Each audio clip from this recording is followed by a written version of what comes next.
Assalamualaikum warahmatullahi wabarakatuh. Halo teman-teman, apa kabar? Semoga kita senantiasa diberikan kesehatan di masa pandemi ini. Nah, pada video kali ini kami dari kelompok 3 akan menjelaskan materi mengenai persepsi sosial. Tetapi sebelum itu saya akan memperkenalkan anggota dari kelompok 3. Yang pertama, saya sendiri Salmi Adhawiyah Taufik selaku moderator pada video kali ini. Yang kedua, Anissa Akbar selaku pemateri pertama. Yang ketiga, Fahira Nasir selaku pemateri kedua. Yang keempat, Andi Elsa Aulia Fatimah. Yang kelima, Cahaya Dewi.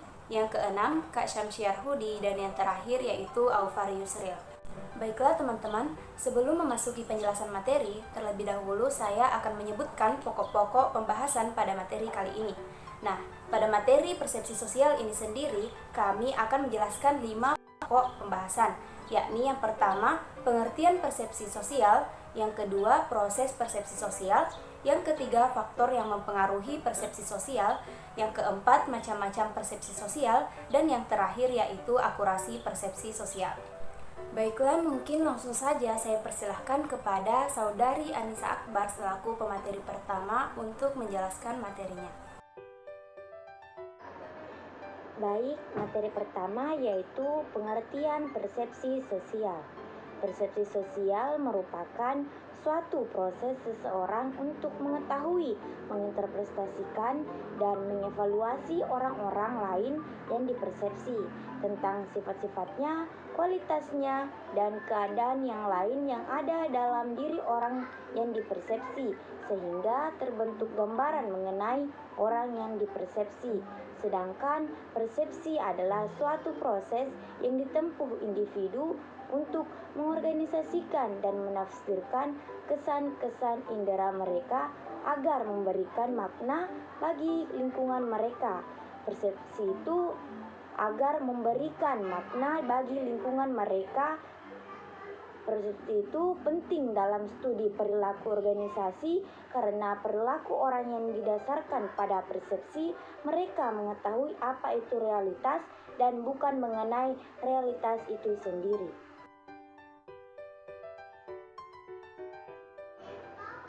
Dengan persepsi sosial, kita diusahakan dapat yang pertama yaitu mengetahui apa yang dipikirkan, dipercaya, diniatkan, dikehendaki, dan didambakan orang lain.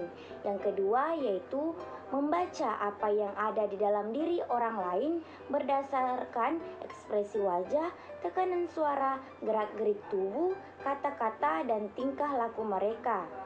Yang ketiga yaitu menyesuaikan tindakan sendiri dengan keberadaan orang lain berdasarkan pengetahuan dan pembacaan terhadap orang tersebut.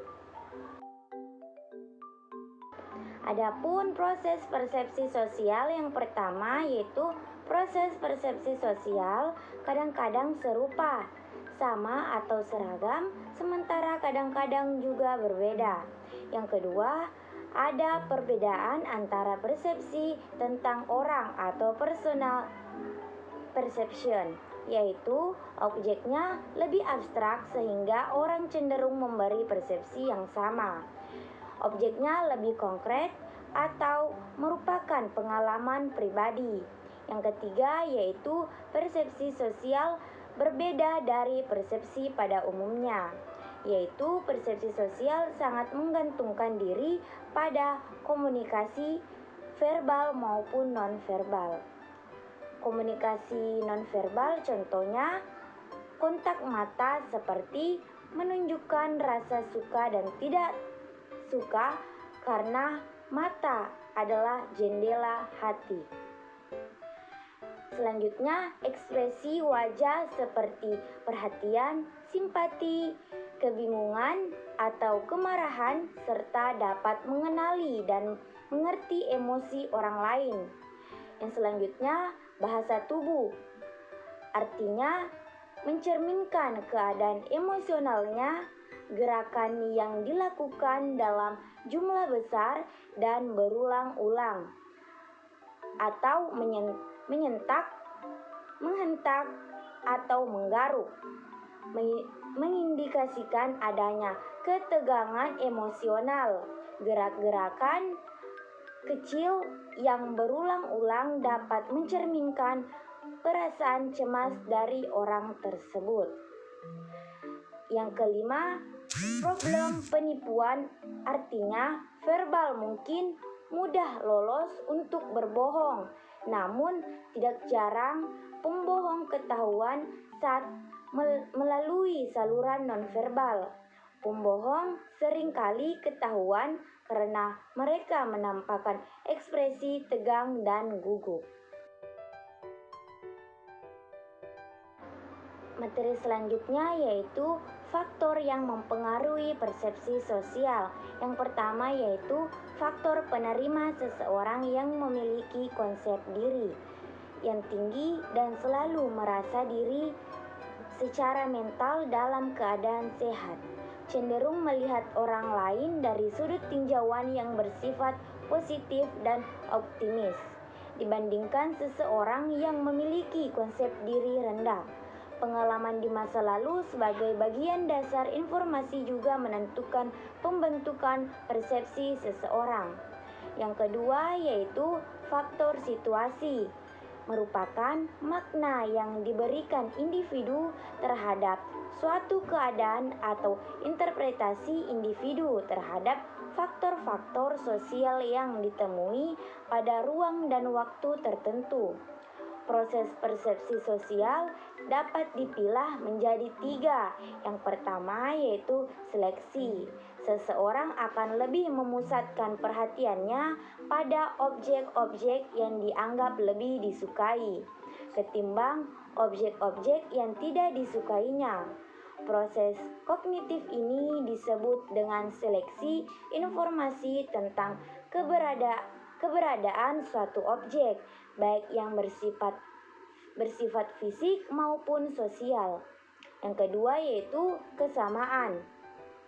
Cenderung dalam proses persepsi sosial untuk mengklasifikasikan orang-orang ke dalam suatu kategori yang kurang lebih sama, seperti berlatar belakang, jenis kelamin, status sosial, dan etnik. Yang ketiga yaitu organisasi. Individu cenderung memahami orang lain sebagai objek persepsi ke dalam sistem yang bersifat logis, teratur, dan runtuh. Yang ketiga yaitu faktor objek. Adapun faktor objek yang diamati adalah orang lain.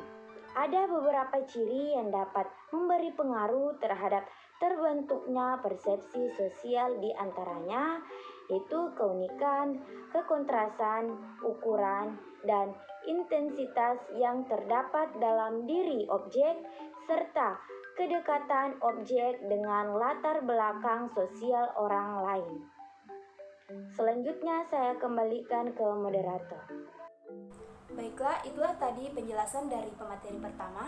Selanjutnya saya persilahkan kepada pemateri kedua yaitu Saudari Fahira Nasir untuk menjelaskan materinya. Macam-macam persepsi sosial. Pertama, persepsi objek atau lingkungan fisik. Persepsi terhadap objek atau lingkungan fisik ini merupakan sebuah proses persepsi yang menggunakan benda sebagai objek, bukan manusia. Stimulus yang ditangkap bukan dari komunikasi nonverbal, melainkan dari gelombang cahaya, gelombang suara, temperatur, dan lain-lain. Yang kedua, persepsi terhadap manusia atau interpersonal. Persepsi terhadap manusia merupakan proses persepsi di mana manusia merupakan objeknya. Stimulus ini disampaikan melalui lambang-lambang verbal maupun nonverbal. Ciri-cirinya, pertama, yang dipersepsikan adalah manusia. Yang kedua, mencoba memahami apa yang tidak tampak oleh alat indera. Yang ketiga, reaksi, dan yang dipersepsikan ada kemungkinan keliru. Dan yang keempat, manusia selalu berubah-ubah. Akurasi persepsi sosial. Persepsi sosial bersifat subjektif kebenarannya.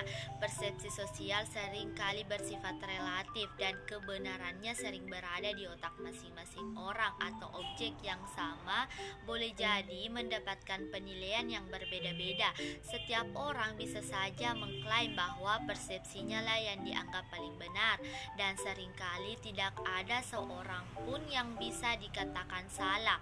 Perbedaan paradigma adalah salah satu faktor yang menyebabkan fenomena tersebut terjadi.